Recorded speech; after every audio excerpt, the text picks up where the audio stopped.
नमस्कार, स्वागत है आपका भारत समाचार में। आपके साथ मैं हूं स्वाति श्रीवास्तव। शुरुआत करते हैं अमेठी की खबर के साथ। अमेठी के सुजानपुर गांव में देर रात शॉर्ट सर्किट से तबाही ने 2 परिवारों की खुशियों को राख में तब्दील कर दिया। अचानक भड़की भीषण आग ने देखते ही देखते सारी की सारी गृह गृहस्थी का सामान जला दिया। लाखों की संपत्ति जलकर खाक हो गई और परिजन रो रो कर बदहवास हैं। ग्रामीणों की सूझबूझ और फायर विभाग ने भी कड़ी मशक्कत से इस आग पर काबू पा लिया, लेकिन 2 परिवारों का आशियाना राख में तब्दील हो गया।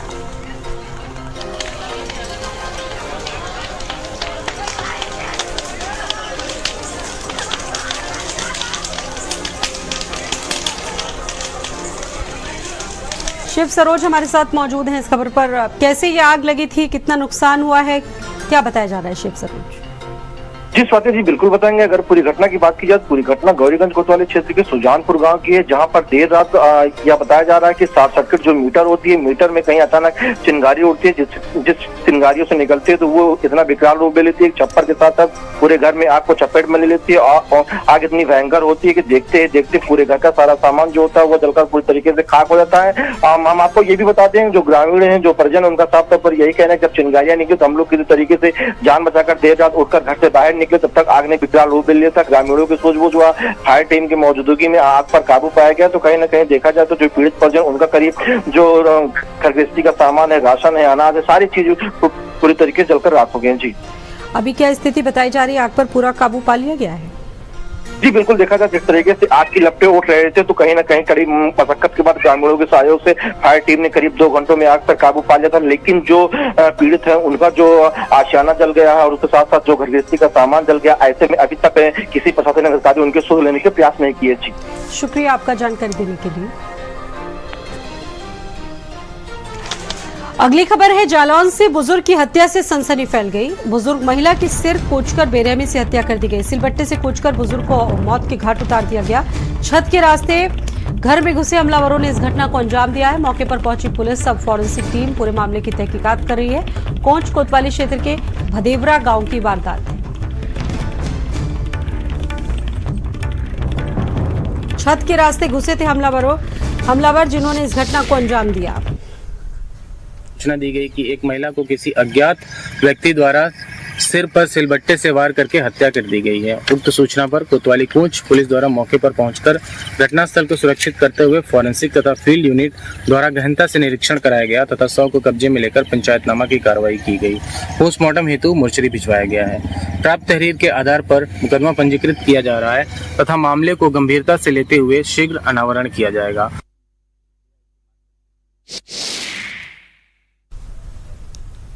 तो सिलबट्टे से कूचकर बड़ी बेरहमी से बुजुर्ग व्यक्ति की हत्या कर दी गई। पुलिस की जांच पड़ताल जारी है और असद जुड़ गए हैं इस खबर पर।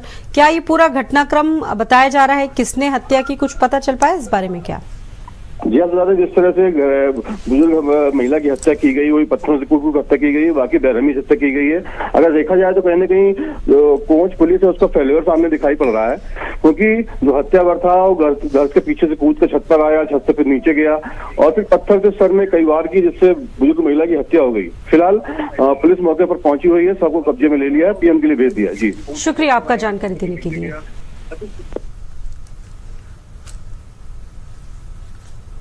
तो पुलिस पूरे मामले की छानबीन कर रही है। बुजुर्ग की हत्या हुई है जालौन में। परिजनों ने कुछ पड़ोसियों पर भी आरोप लगाया है। बुजुर्ग की हत्या से पूरे क्षेत्र में दहशत का माहौल है। बताया जा रहा है कि सिलबट्टे से कूचकर इस बुजुर्ग व्यक्ति की हत्या कर दी गई।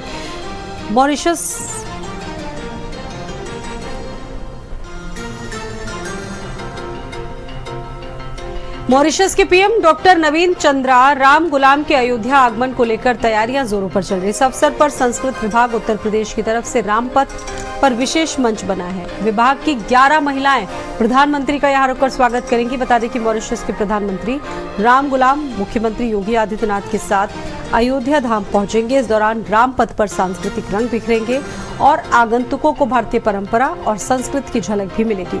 आयोजन को लेकर महिलाओं में उत्साह का माहौल है।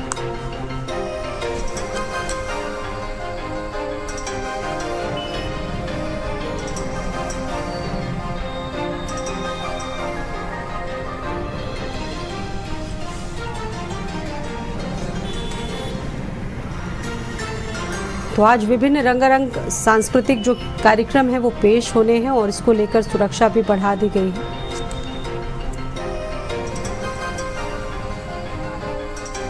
और इस वक्त आपको सीधे लिए चलेंगे उपराष्ट्रपति के शपथ ग्रहण समारोह में। तौर पर देखें तो बीबी गिरी का था 1967 से 1969 के बीच सिर्फ 2 वर्ष का कार्यकाल था उनका।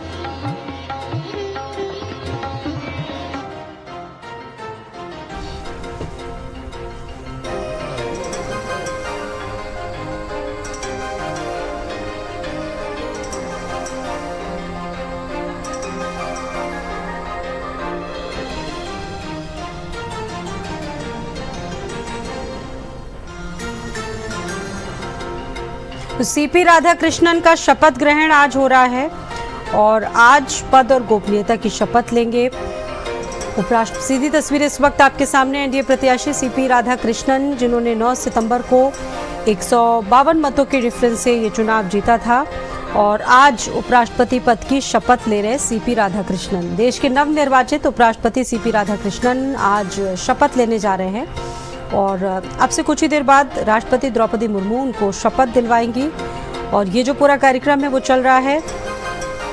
शपथ दिलवाई जाएगी। राधाकृष्णन ने मंगलवार को हुए उपराष्ट्रपति चुनाव में संयुक्त विपक्षी उम्मीदवार सुदर्शन रेड्डी को हराकर जीत हासिल की थी। वहीं राजग उम्मीदवार को जिस तरीके से जीत मिली है, एनडीए खेमे में काफी उत्साह का माहौल है। 20 सुदर्शन रेड्डी को हराकर उन्होंने जीत हासिल की थी और जिस तरीके से ये चुनाव पूर्व उपराष्ट्रपति जगदीप धनखड़ के 21 जुलाई को अचानक इस्तीफे के बाद आयोजित किया गया था।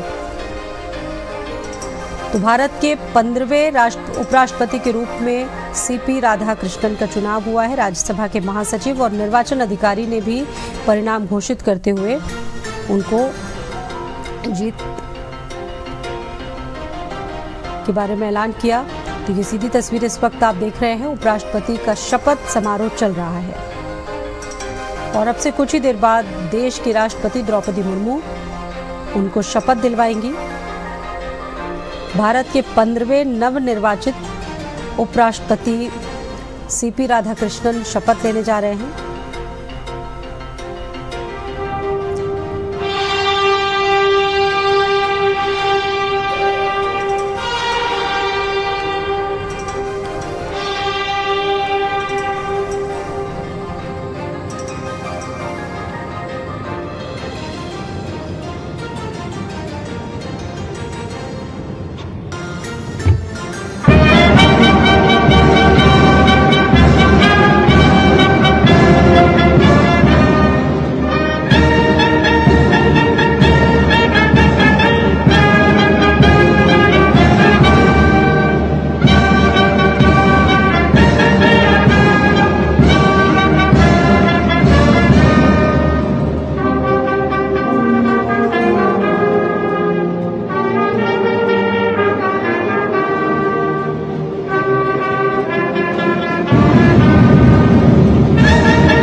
आदरणीय राष्ट्रपति महोदय, यदि आदेश हो तो निर्वाचन आयोग से प्राप्त उपराष्ट्रपति के निर्वाचन का प्रमाणन पढ़ा जाए।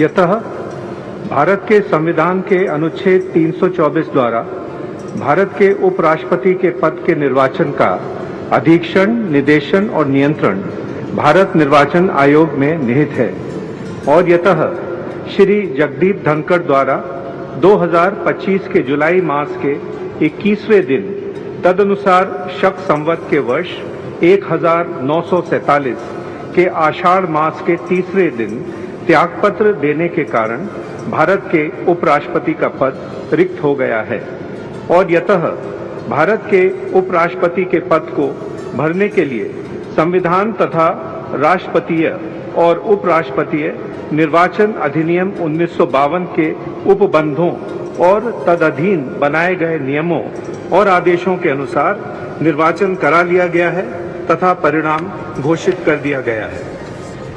अब इसलिए भारत निर्वाचन आयोग एतद द्वारा प्रमाणित करता है कि श्री C.P. राधाकृष्णन वर्ष 2025 के सितंबर मास के 9वें दिन तदनुसार शक संवत के वर्ष 1947 के भाद्रपद मास के 18वें दिन भारत के उपराष्ट्रपति पद के लिए सम्यक रूप से निर्वाचित हो गए हैं।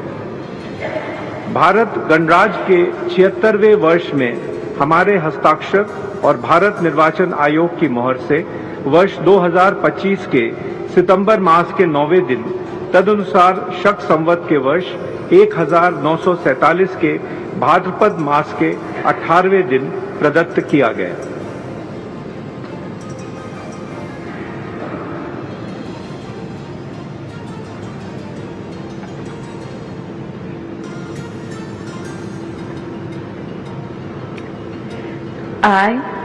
I, Chandraviram Ponnusamy Radhakrishnan, do swear in the name of God do swear in the name of God that I will bear true faith and allegiance that I will bear true faith and allegiance to the Constitution of India to the Constitution of India as by law established, as by law established, and that I will faithfully discharge the duty and that I will faithfully discharge the duty upon which I am about to enter.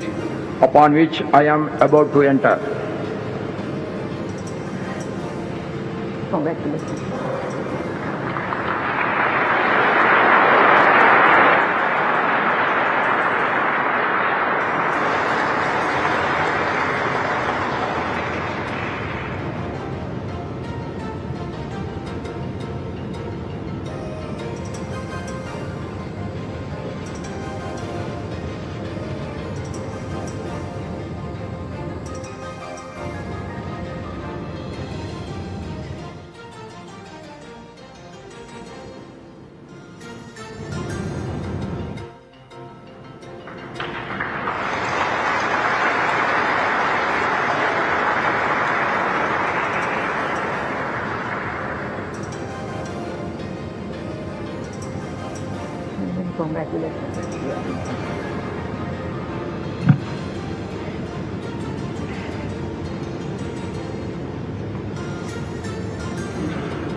आदरणीय राष्ट्रपति महोदय, आपका आदेश हो तो आज के समारोह की कार्रवाई समाप्त की जाए।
भारतीय गणतंत्र के लिए आज का दिन विशेष बन गया।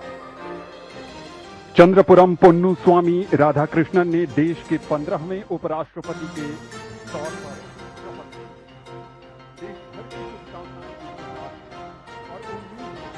शपथ ग्रहण समारोह जो सेरेमनी थी वो अब कंप्लीट हो चुकी है और इसी के साथ देश के 15वें उपराष्ट्रपति के पद को उन्होंने हासिल किया है। देश के नए उपराष्ट्रपति पद के लिए चुनाव में पहले जीत हासिल की और सीपी राधाकृष्णन ने आज पद ग्रहण किया है, शपथ ली है। चुनाव में उन्होंने विपक्षी इंडिया गठबंधन के उम्मीदवार बी सुदर्शन रेड्डी को हराकर जीत हासिल की थी। इस चुनाव में उनको कुल 452 वोट मिले थे। तो आज शपथ ली है, 152 मतों के अंतर से हराकर जिस तरीके से एक बड़ी जीत हासिल की, ये अपने आप में काफ़ी महत्वपूर्ण है और देश के गणतंत्र के लिए भी कहा जाता है कि देश का दूसरा सबसे बड़ा जो संवैधानिक पद है वो उपराष्ट्रपति का कहलाता है। और उपराष्ट्रपति पद की जो शपथ समारोह था वो चल रहा था और खुद देश की राष्ट्रपति द्रौपदी मुर्मू ने उनको शपथ दिलवाई।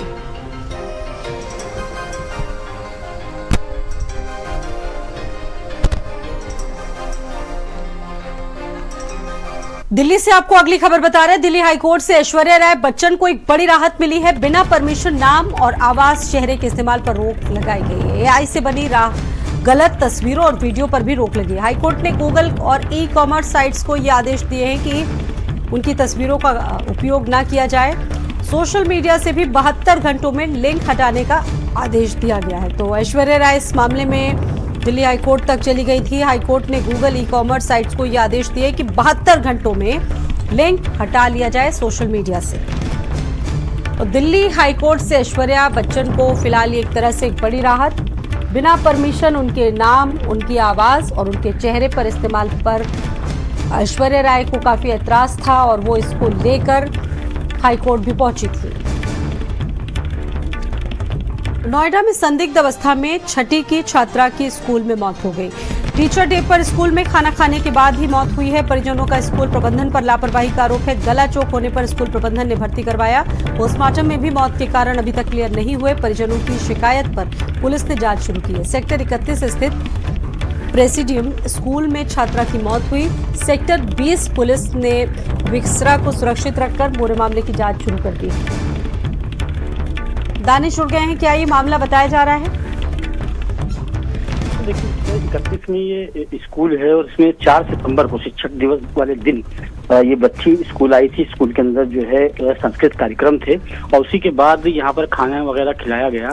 खाना खिलाने के बाद इस बच्ची का गला चौक हुआ। स्कूल ने तुरंत तलाश अस्पताल में भर्ती कराया और जहाँ पर इलाज के दौरान उसकी मौत हो गई। जो परिवार है उसने आरोप लगाया है कि कहीं ना कहीं जो खाने में कुछ मिला के दिया गया है जिसकी वजह से बच्चे की मौत हुई है। हालांकि पोस्टमार्टम कराया गया, उसमें कोई मौत का जो कारण है वो स्पष्ट नहीं हो पाया है। जो बिस्रा है वो सुरक्षित रखा गया है। पुलिस ने इसमें जो शिकायत दी गई थी वो ले ली है और इसमें जांच अपनी शुरू कर दी है। पुलिस का कहना है क्योंकि पोस्टमार्टम में कुछ आया नहीं है तो प्रथम दृष्टया ये माना जा रहा है कि बच्चे ने जो खाना खाया था उसकी वजह से उसका गला चौक हुआ और उसी की वजह से उसकी मौत हुई है। हालांकि अभी फिलहाल कोई कार्यवाही पुलिस ने नहीं करी है। पुलिस का कहना है कि जो बिस्रा सुरक्षित रखा गया है उसकी जब रिपोर्ट आ जाएगी उसके बाद आगे की कार्यवाही करी जाएगी। शुक्रिया आपका जानकारी देने के लिए। अलीगढ़ में एमयू के फिजिकल एजुकेशन के प्रोफेसर पर बड़े आरोप लगे। फिजिकल एजुकेशन के प्रोफेसर मुर्तजा पर गंभीर आरोप लगे। जिम में एक्सरसाइज कर रही छात्रा के पेट पर पैर रखा। छात्रा मासिक धर्म से थी, पैर रखने से उसको ब्लीडिंग हुई। वहीं छात्रा ने एमयू इंतजामिया प्रॉक्टर टीम से शिकायत की है। 35 वर्षों में फिजिकल एजुकेशन को अभी तक कोई टीचर नहीं मिली है।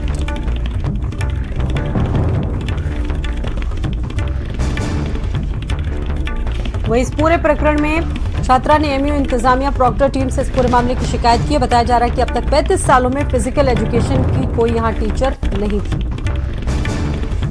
फिजिकल एजुकेशन के प्रोफेसर पर बड़े आरोप लगे हैं। एमयू में प्रोफेसर मुर्तजा पर गंभीर आरोप लगे हैं। जिम में एक्सरसाइज कर रही छात्रा के पेट पर उन्होंने अपना पैर रख दिया जिसकी वजह से छात्रा को काफी मुश्किल हुई। मुकेश जुड़ गए, पूरा मामला क्या बताया जा रहा है मुकेश?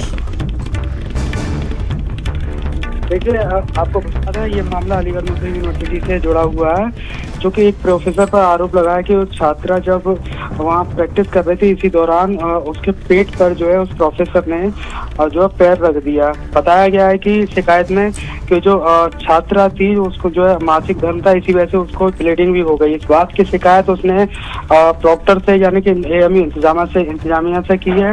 मामले में भी जांच चल रही है। जैसा कि इसमें ये भी जानकारी है कि 35 वर्ष बीत चुके हैं, लेकिन एक महिला शिक्षिका उसमें यानी कि प्रोफेसर की वहाँ नियुक्ति नहीं हुई है और मजबूरन जो छात्राओं को, जो लड़कियां हैं उनको जो है एक प्रोफेसर यानी कि जेंट्स के अंडर जो है ट्रेनिंग लेनी पड़ती है और अपनी प्रैक्टिस करनी पड़ती है।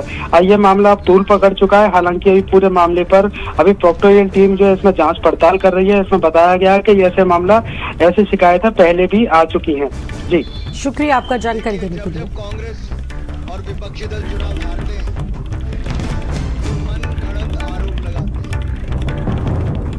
इलेक्शन कमीशन ने पहले कहा कि EVM पर सबूत है 2-2, वीवीपैट पर सुझाव और सबूत। मिर्जापुर से इस वक्त की बड़ी खबर आपको बता रहे हैं। मां विंध्यवासिनी विश्वविद्यालय के कुलपति का अमानवीय कृत्य सामने आया है। सीट वृद्धि की मांग कर रहे छात्रों को कुचलने का प्रयास किया गया है। 70 की स्पीड से 2 छात्रों पर कुलपति की गाड़ी चढ़ा दी गई है। गाड़ी की स्पीड देखकर और छात्रों ने भागकर अपनी जान बचाई। घायल दोनों छात्रों को PHC पलरी में ट्रीटमेंट के लिए लाया गया है। घटना के बाद छात्रों ने पीछे आ रहे रजिस्ट्रार की गाड़ी रोक दी। छात्रों ने SSP से कुलपति के खिलाफ कड़ी कार्रवाई की मांग की है। वहीं आश्वासन के बाद छात्रों ने अपने आंदोलन को भी समाप्त कर दिया। KBPG और GD बिनानी प्रधानाचार्य ने बयान जारी किया है। दोनों कॉलेजों में पिछले वर्ष की तरह सीटों पर प्रवेश मिलेगा। आज सुबह उन छात्रों ने एक एप्लीकेशन दिया कि मैं शांतिपूर्ण तरीके से BC के कार्यालय को घेराव करूंगा, जो कि पैदल एक मार्च निकालेंगे। वहाँ जो है DM कार्यालय से पैदल छात्रों ने मार्च निकाला और BC कार्यालय आते हुए मोहनपुर चौराहे पे BC की गाड़ी 70 की स्पीड में एक छात्र का पैर रूंधते हुए निकल गई, जो कि छात्र का इलाज पलरी CSC में चल रहा है। रायबरेली के D ब्लॉक से एक चौंकाने वाला मामला सामने आया है। गंभीर लापरवाही को उजागर करने का ये मामला सामने आया है। स्टीयरिंग पढ़ने वाला छात्र विद्यालय में वहां पर मौजूद है और विद्यालय संचालक की घोर लापरवाही किसी बड़े हादसे को दावत दे सकती है। मासूम बच्चों की जान जोखिम में डालकर नियमों की खुलेआम धज्जियां उड़ रही हैं। ग्रामीणों ने इसे खतरनाक नजारे का वीडियो बनाकर सोशल मीडिया पर वायरल किया है। सवाल यह है कि बच्चों की सुरक्षा से आखिरकार खिलवाड़ का जिम्मेदार कैसा उम्र है तुमको? 18 है, लाइसेंस है गाड़ी के? हाँ। वृंदावन में बांके बिहारी मंदिर से जुड़ी एक बड़ी अपडेट है। दर्शन और आरती के समय में तब्दीलियां बदलाव हुए हैं। वहीं गर्मियों में सुबह 7 बजे से लेकर 7:15 बजे तक आरती हुआ करती थी। दोपहर 12:30 बजे तक दर्शन, फिर 12:45 पर आरती और शाम 4:15 से 9:30 तक दर्शन और 9:30 से लेकर 9:45 तक आरती। तो सर्दियों में यही समय सुबह 8 बजे से लेकर 8:15 आरती, दोपहर 1:30 बजे से लेकर 1:45 बजे तक आरती और शाम 4 से 9 बजे तक दर्शन होंगे और 9:15 बजे तक आरती होगी।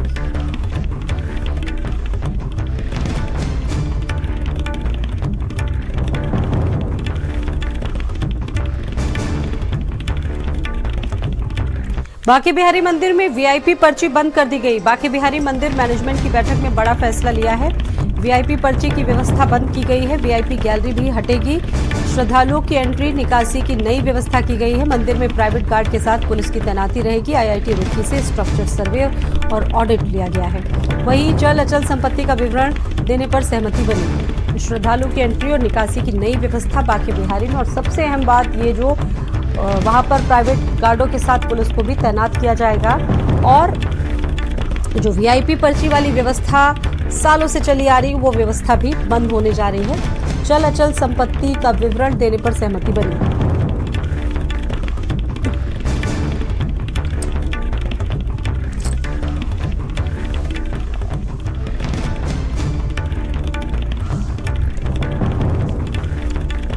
VIP पर्ची वाली व्यवस्था बंद होने जा रही है। मथुरा में बांके बिहारी मंदिर में श्रद्धालुओं की एंट्री और निकासी की जो नई व्यवस्था है वो जल्द लागू होगी। मंदिर में प्राइवेट गार्ड के साथ पुलिस की तैनाती होगी।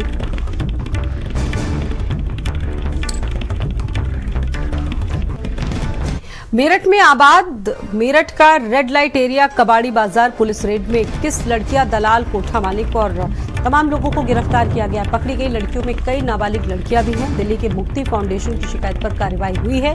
2019 में बंदी के बाद 2023 में 15 कोठे अनुमति पर खुले थे। निवास करने के लिए खुले कोठों पर देह व्यापार चल रहा था।